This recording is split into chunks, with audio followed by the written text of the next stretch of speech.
pictures the other day, getting some Christmas pictures done. Came across from 2 years ago. I don't know how it was here, but in Angola we had 7 feet of snow. So I am thankful to see the sun shining and can actually get out of the house and those types of things. You can imagine that at the time we didn't have a baby yet, but we did have 2 girls at home who were quite getting some cabin fever after 2 weeks and not being able to get outside. So it's definitely a blessing to be here today. I appreciate you having us and just the hospitality that's already been shown. Before we get into the Word, I'd like to open with a word of prayer. So we'll go for the Word now. Heavenly Father, just thank you once again for this beautiful day you've given us. Every time we can come to your house and open your Word, it's a privilege. You'll help us to take full advantage of it. Heavenly Father, just people don't need to hear from you, Lord. They all need to hear from you. So I just pray that your Holy Spirit would reveal yourself to service. You will go forth unhindered. Help everything that's in our minds, going on in our lives, there could be a potential distraction. Just put those things on hold so we can get everything that you possibly want us to get every time we're in your house. In Jesus' name, amen. 2 weeks ago, I was driving around, and in my job, my regular job, I work as a speech therapist with little kids. So I drive to preschools, daycares, and things like that. So I listen to a lot of podcasts in the car, a lot of preaching, a lot of podcasts. And I was listening to a podcast one day, and there was a man doing an interview. And is that better? No? Can you guys hear me okay? Can you hear me okay? Yep. Okay. Well, I was driving around and listening to a podcast, and I didn't catch who the person was that was being interviewed, but the man was interviewing a person, and who he was a Hall of Fame wide receiver. And the thing that caught my attention is I played sports growing up, I coached sports. So I was really trying to hear who the guy was that he was talking to, but I never caught his name. But the interviewer asked what I thought was a pretty interesting question. And he asked this guy, a Hall of Fame wide receiver, somebody who spent his whole life doing one job of catching a football. And if you've ever seen these wide receivers play football, these guys they're tall, they're athletic, they have huge hands, they just have all these physical gifts and abilities. And the interviewer asked him, if you have all these abilities and all these gifts, how does anybody ever drop the football? How does that ever happen? So that kind of caught my attention because I was expecting this Hall of Fame receiver to have some long reason or excuse of why people drop the football. But his response was very brief. And he said, well, it comes down to 2 things, greed and fear. And the guy said, what do you mean by greed? How does greed cause people to drop the football? And he said, well, as the ball's coming in, if nobody's around them, there's a tendency to kind of look ahead and think about scoring a touchdown. And what happens is they tend to take their eyes off the ball, and the ball drops. And the second thing is fear. He said, well, what do you mean about fear? And I can kind of understand this. If you've ever seen the guys that play defense in football, some of them are bigger than the vehicles outside. I'd be a little bit fearful about getting tackled or hit by one of those guys too. But I started thinking about it. How many times in our Christian lives do we, if I can use this word, drop the ball because of the same 2 things, because of greed or fear?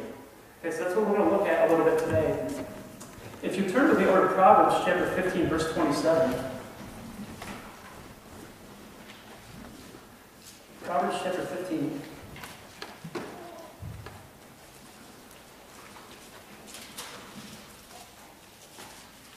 Verse 27. It says, he that is greedy of gain troubleth his own house, and he that hateth gifts shall live. I was talking to Deacon Harder.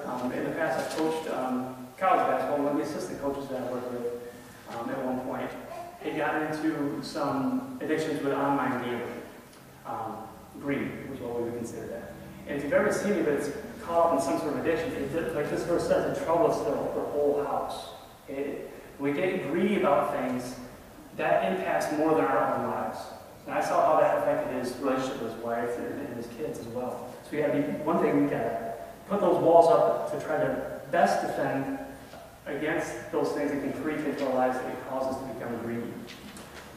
Next verse we'll look at is 1 Timothy 6:9.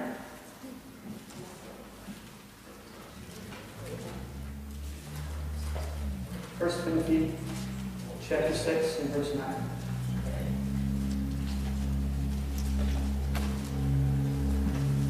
It says, "But they that will be rich fall into temptation and a snare, and into many foolish and hurtful lusts, which drown men into destruction and perdition." As we see here again, the dangers are when we allow greed to enter into our hearts and minds, which actually end up coming out in our actions. Now if we turn over to Luke chapter 12, and we're going to be here for a little bit. Luke chapter 12. We're going to look at verses 13 through 21.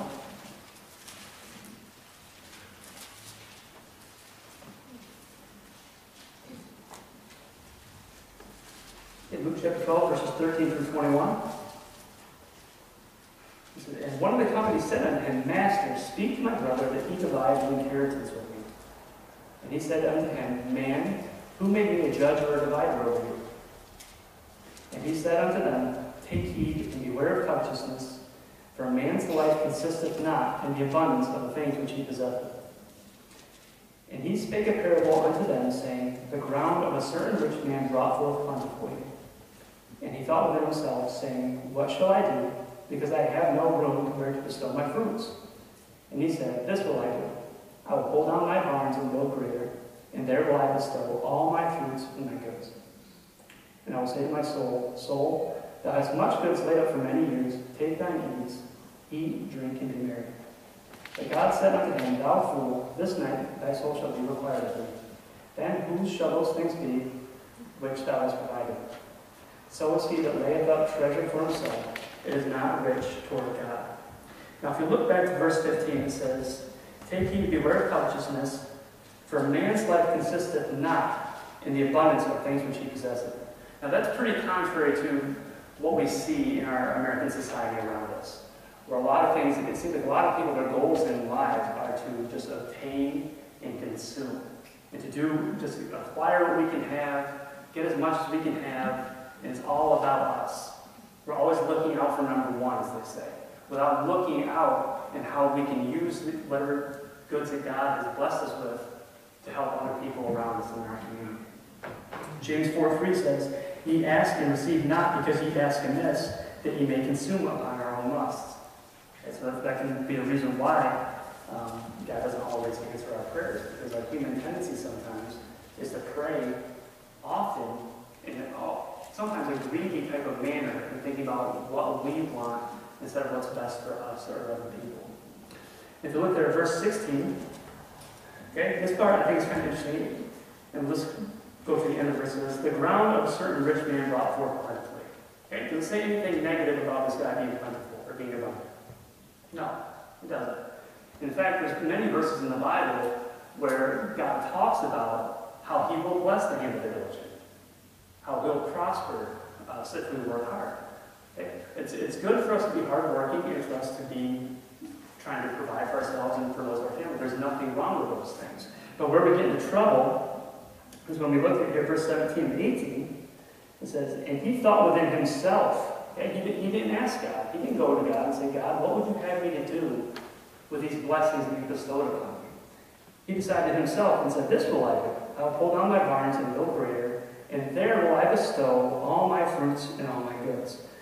Okay, so we see here that he's decided what to do with his goods without asking God for any type of direction. Now, in a crowd this size, I won't ask for a show of hands, but actually I'll go for the first part. The second part I won't.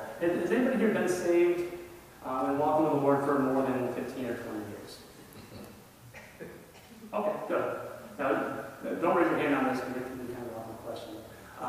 But have you, in your 15 or 20 years, have you ever witnessed God bless somebody in a special way, only to see them not return the glory to God by asking Him how they should be using those blessings, and they're no longer walking with the Lord? I see some heads nodding. That happens quite often sometimes. I know I'll be 34 in January. And I know in my experience, I have some friends and family who God has blessed mightily in many ways. And through their own wisdom, without asking God, in their own minds, have really squandered a lot of not only material goods, but also opportunities to witness for Christ and be a blessing through those things being provided for them. Okay? We got to be careful about those things. In verse 21, it says, "So is he that layeth up treasure for himself and is not rich toward God." Okay, so it turns into greed. There's nothing wrong with being plentiful or being abundant, being prosperous, being diligent. But it turns from a good thing to a bad thing when it becomes this. When we're laying treasures for ourselves and we're not rich toward God. Everything that God gives us to is not to consume our own lusts and our own desires. Okay? Ecclesiastes 5:13 says, "There is a sore evil which I have seen under the sun, namely, riches kept for the owners thereof to their hurt." Okay, there are some things, blessings that God can bestow upon us if we don't react or respond appropriately to Him, can end up hurting us instead of helping us. Okay? Now, that's the greed part of it. Now, remember, the guy said there's two reasons why they dropped the football: greed and fear. Okay, we're going to spend the rest of our time looking here at the fear part. Okay, one thing that I found was interesting in kind of preparing this message, does anybody have any guess of how many times in the Bible it says either fear not, be not afraid, do not fear, something along those lines? Do we have a guess of how many times it says those things? Just call it out. 365. Exactly, 365. I thought that was amazing. Now, how many days do we have in a typical year in our calendar? Now, do you think God in His all-knowing wisdom providence knew that even we as Christians, we might struggle with this thing about fear? Now, if God said it one time in the Bible, we should follow it. But God gave us 365 reminders. I think He probably knew this is something that even Christians are trying to walk in the earth and struggle from time to time. And as I was going through this, I actually found some desk calendars. If you're interested online, you can get a desk calendar for a different fear not verse for every day of the year. I just think that's amazing when God, in His wisdom, before we were even here on this earth, knew that this was going to be an issue for us and gave us a visual application of how we can apply it on a daily basis. I think it's wonderful when God does things like that. I want to ask you to turn to these verses, but I'll just go over them really quickly. When it comes to fear, 2 Timothy chapter 1, verse 7 says, "For God hath not given us the spirit of fear, but of power and of love and of a sound mind." Okay? So as Christians, we know that it's not God's will for us to live in a constant state of fearfulness and anxiety and worry. 1 John 4:18, "There is no fear in love, but perfect love casteth out fear, because fear hath torment. He that feareth is not made perfect in love."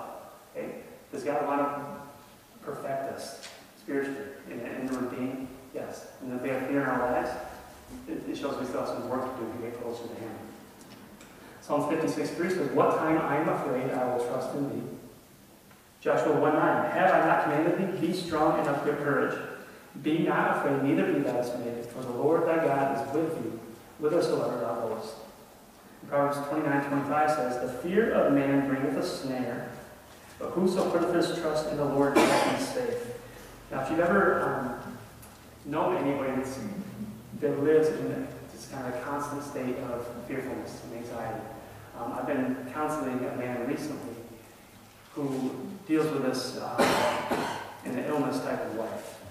And it's hard to say, but if there's anything you can think of it, it says, "The fear of man bringeth a snare." And you can almost visually see somebody who's just tormented and kind of in bondage. Okay? Fear has a way of binding us, and so that we don't feel free to do what God would call us to do. And that's not how God would want us to be living. Now, if you would turn back to Matthew chapter 14, it's the same passage we use for the responsive reading. Matthew chapter 14, verses 22 through 33.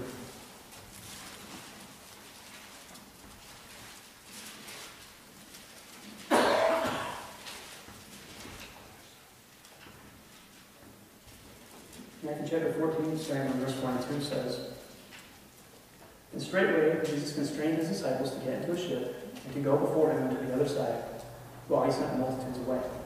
And when he had sent the multitudes away, he went up into a mountain apart to pray.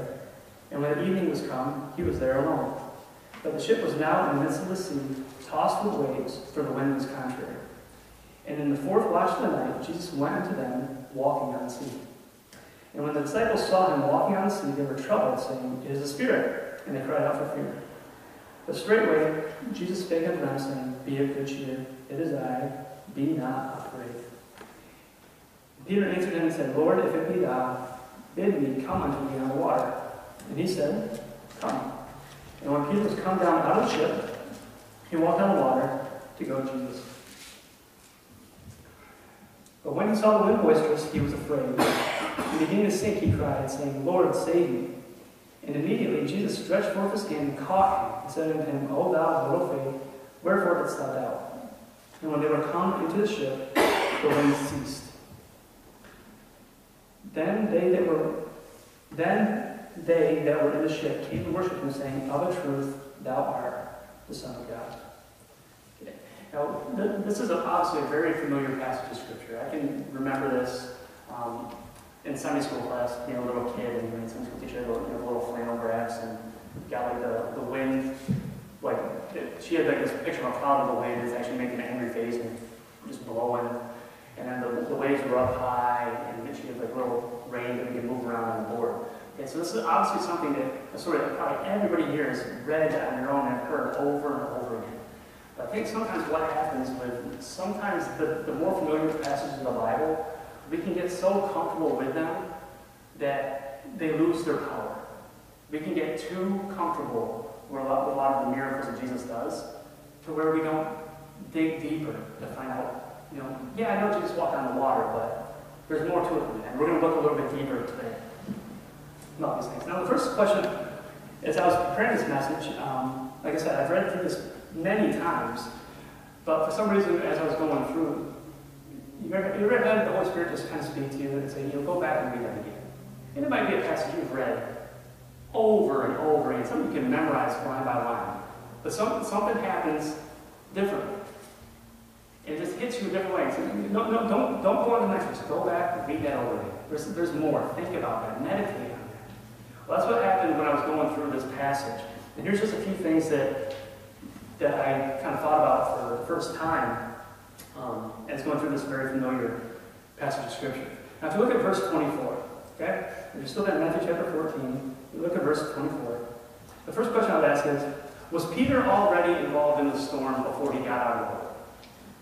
Yes, he was. If you look at verse 24, it says, But the ship was now in the midst of the sea, tossed with waves, for the wind was contrary. Okay, so Peter's already involved in the storm. He's already on the boat. The storm's already going on. But it appears that Peter didn't really realize that he was involved in this storm until we go over to verse 30. Okay, this is after Peter's already out of the boat. It says, But when he saw the wind boisterous, he was afraid. And beginning to sink, he cried, saying, Lord, save me. Now, one thing I think happens sometimes, and if you're here for the Sunday school, it kind of ties in with that, about trying to get out of our comfort zone and do things for the Lord that we might not feel ready or equipped to do. But what can happen sometimes is in our Christian walk is we can look out and say, you know what, I feel God calling me to do this, but there's a storm out there. I don't know what to expect. There might be waves. There might be some unexpected circumstance that I'm not ready to deal with. So what our tendency is to just kind of stay, if I can say this, stay in our boat. Stay in our comfort zone. Now, we already discussed, was the storm already going on all around Peter anyway? Yes. So Peter was no safer staying in the boat than he is getting out of the boat trying to go to Jesus. So it's important sometimes for us as Christians just to remember the same things that are going on around us are going on out there. The same things that are going on out there are going to happen right where we are. And it's up to us to decide, are we going to go out and walk out in faith to Jesus to do some things that maybe we don't feel equipped or qualified to do? Or are we going to cower in the boat and try to stay comfortable in our comfort zone and just wait for the storm to pass? Okay, so just keep that in mind. Okay? Now, sometimes I think, if you've read this verse of Scripture, you've probably heard preaching on this, and there's very good preaching, some very good sermons on when Peter takes his eyes off of Jesus and starts to sink. Okay? There's some very good, you can preach that very well. There's some very good elements to that. Jesus starts sinking once he takes his eyes off Jesus. But personally, I think sometimes we're a little bit too hard on Peter. Do you see anybody else volunteering to go out on the boat? No? Now, isn't that like a lot of Christians that are going to stay in their boat and criticize other people that are trying to do something? Does that happen or not? It does. It does. It's human nature. Like I'm saying, you can listen to very good preaching, found doctrinal preaching on keeping your eyes on Christ or you're going to fall. That is a good thing to realize. But we have to remember, though, Peter's the only one that was willing to go out and do something for the Lord. Okay, so sometimes we got to take a step back and say, well, you don't see any other apostles, nobody else is volunteering to go out there with them. Okay? Now, if you look at verse 28,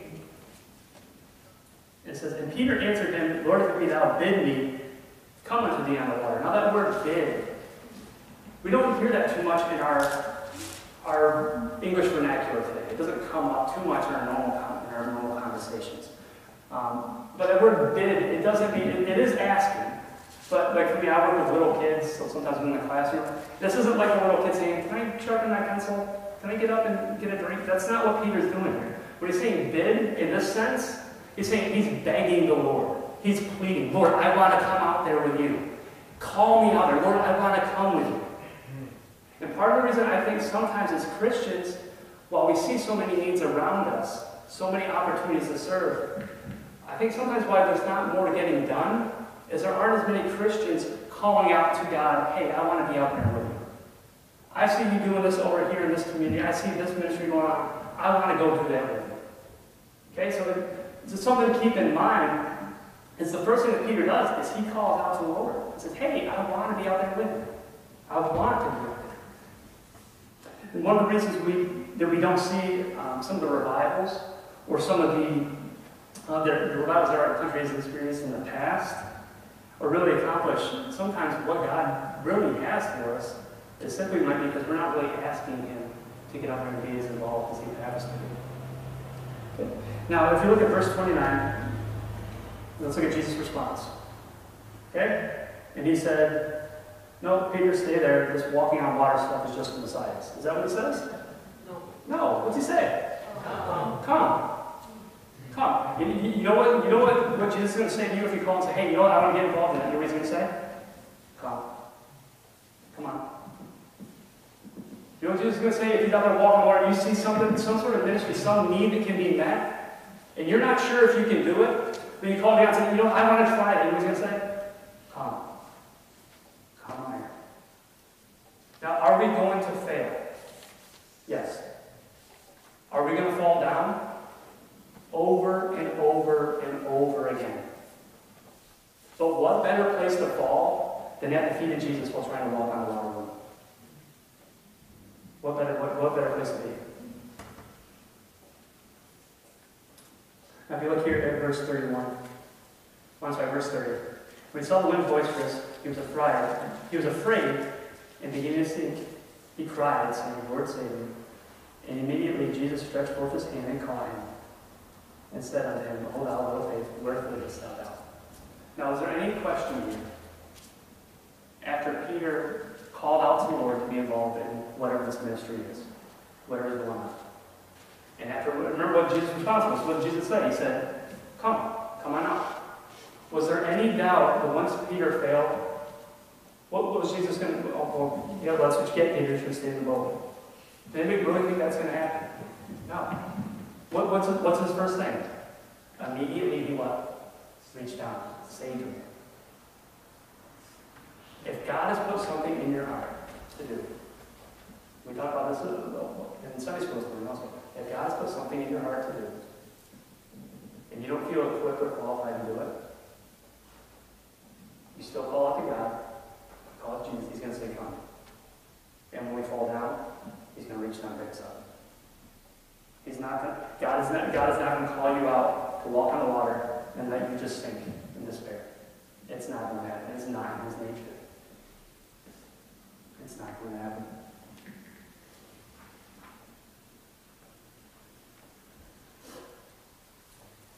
Now, this doesn't mean sometimes that we're not going to fall. You see Peter fall. God picked him up. Because there might be some our Christian walk where we have to get picked up. We might have to go back in the boat and dry it off and kind of gather our bearings. But once God asks something else for us to do, and we call out to him, what's he going to say? Come. He's not going to say, no, you already came out here once and fell down before. You already failed once. And what happens oftentimes, and I've seen in my short life, I know people who were involved in certain parts of ministry, who had some troubles, hit some roadblocks, and fell. And you know where they are? Still dogging out on the water. Or worse yet, back on the boat, refusing to go out and ask God to be involved in anything else. That's not God's intention for our lives. If you think about what we talked about this morning during the Sunday school hour about an orphanage, okay? There's work that God wants to be done across the world.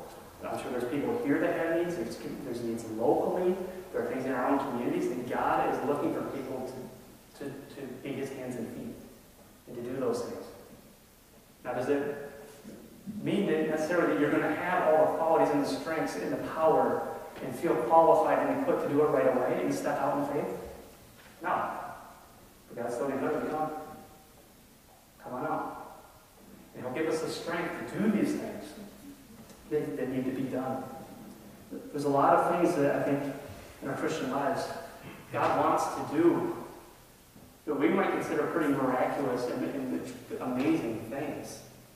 But we've got to be willing to get out of the boat, get out of our comfort zone, and step out in faith. Romans 14:23 says, "And he that doubteth is damned if he eat, because he eateth not of faith. For whatsoever is not of faith is sin." Now, there's some applications to that if you have a strength in a certain area and you're serving in it, that's great. You know, God equips people to do that. But it doesn't take as much faith to do something that you're already good at. You really have to rely on God and his strength and power a lot more to do something that you're not comfortable with. For me, I'll just give a little bit of background. Somebody met my oldest daughter, Lexi. She'll be 5 in January. And when she was first born, I think there's a lot of young fathers.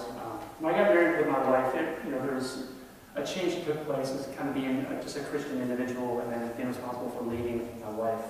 But for some reason, it hit me much differently when you're holding your daughter for the first time. And you realize that this is not just a person that God has given me, but this is a life who God has entrusted me to raise spiritually for him. And my initial thought was, I got scared. Not because I don't know all the answers. I still don't know all the answers. I probably never will. But one thing that I started praying very hard about, because I started seeing a lot of men who've been in the ministry for years and years that started to either retire or their health limited their ability to continue the ministry. So I started praying more and more that God would raise up good Christian men so that my daughters and my family could grow up listening to good Bible preaching. So I got very diligent about this. I started praying and fasting. I prayed with my wife. We need good preachers for my kids to grow up, and I don't want them to grow up in a generation that they become liberal and just kind of abandoning the old paths. That's not what I wanted for these kids. And as I was praying one night, I actually felt God kind of say, well, why don't you preach then? You have this strong conviction. And at that point, I felt like that's the point I felt called to preach. But to be honest, I didn't want to do it. I felt the calling, but I did not have the desire to do it. And over the past, I'd say 2 years or so, God has kind of joined that wanting and the desire together. So I don't know if any of you that are here that are parents, that when you pray for your kids to grow spiritually, sometimes the first thing to do is to kind of look inwardly and see, how could I be doing more with or for this person that God has entrusted me to? Some of you might have friends or relatives that maybe will only talk to you about certain things. They won't share with anybody else. That's an opportunity. to step out of the boat and maybe do something or get involved in their lives in a way that maybe you've never thought about doing before. There might be an opportunity to serve, maybe in a ministry here in the church. There might be something that you can do that you might think, you know what, I don't know if I can do that, but you know what's going to ask him if you ask God about it? Come. But we can't be, we got to be like Peter. We can't be, like I said, we can't be like the little secondary just politely raising our hand, waiting until somebody sees us. We got to call out. Lord, I see this opportunity, I see this need that can be fulfilled. Can you use me? Yeah, come on out. In closing, if you will turn over to Revelation chapter 3, verse 1.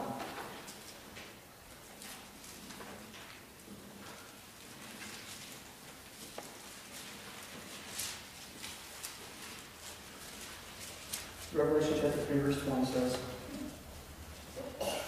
Behold, I stand at the door and knock. If any man hear my voice and open the door, I will come into him and will sup with him, and he with me. Okay, you see in this illustration here that God stands at the door and knocks. Okay, to apply to our scripture, he's not just going to come kick down the door and barge in. That's not how God operates. Same thing if we're going to apply to our illustration with Peter. God does not physically go into the boat, drag Peter out, and place him out of the water.